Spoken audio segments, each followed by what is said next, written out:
If you smell what the rock is. Hello friends, मैं हूं सुमित रॉय। स्वागत है आप सभी का मेरे YouTube चैनल क्योस 39 में। तो गाइस, आज का टॉपिक काफी माइंड ब्लोइंग होने वाला है। ये टॉपिक है फिजिक्स से रिलेटेड और ये इंपॉर्टेंट हो जाता है जेईई मेन, नीट और सीबीएसई बोर्ड के एग्जाम के लिए। तो बिना किसी समय गवाए शुरू करते हैं आज का टॉपिक। तो इस टॉपिक में क्या कहा गया है, ए charge capital Q is distributed uniformly on a ring of radius small r।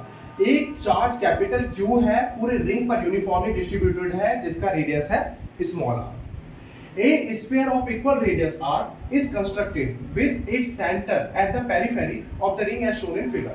तो एक और स्फीयर ले रखा है और इसका जो सेंटर है इस स्फीयर का, वो किसके पेरिफेरी पर है या किसके सर्कमफ्रेंस पर है, रिंग के। और ये है O डैश, इसका सेंटर है O।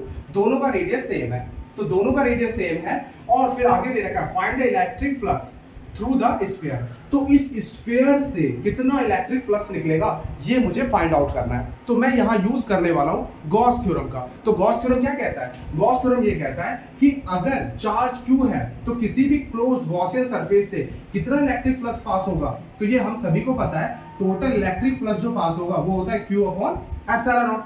अब इस थ्योरम को अप्लाई करने के लिए जो आपका गॉसियन सरफेस होता है, वो हमेशा उसके अंदर का चार्ज जो है वो फाइंड आउट करना होता है। क्योंकि मुझे इस स्फीयर में से कितना फ्लक्स निकलेगा ये फाइंड आउट करना है, तो इस स्फीयर के अंदर कितना चार्ज होगा इसको फाइंड आउट करना पहले जरूरी है। तो इतने रीजन का चार्ज जो है ये मैटर करेगा, क्योंकि इस स्फीयर के अंदर जो है चार्ज बस इतने रीजन का ही मतलब कि लाई कर रहा है, यही फ्लक्स निकालेगा बाहर की ओर।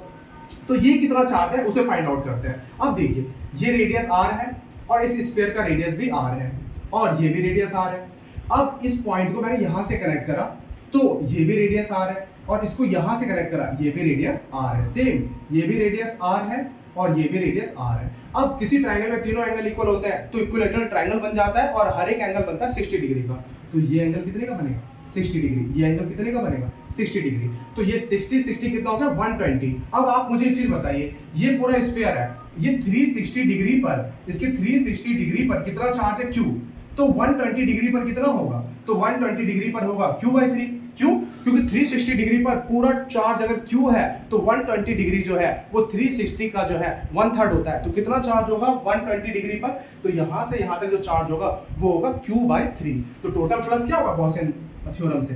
तो ये होगा phi E equal to total charge है Q/3 और नीचे आ जाएगा एप्सिलॉन नॉट। इसे सॉल्व करेंगे तो टोटल फ्लक्स आ जाएगा Q/3 एप्सिलॉन नॉट। तो कैसा लगा आपको टॉपिक? काफी लाजवाब टॉपिक है। अगर आपको ये वीडियो समझ में आए तो चैनल को लाइक कीजिए, सब्सक्राइब कीजिए, अपने फ्रेंड्स में शेयर कीजिए। अगर आपको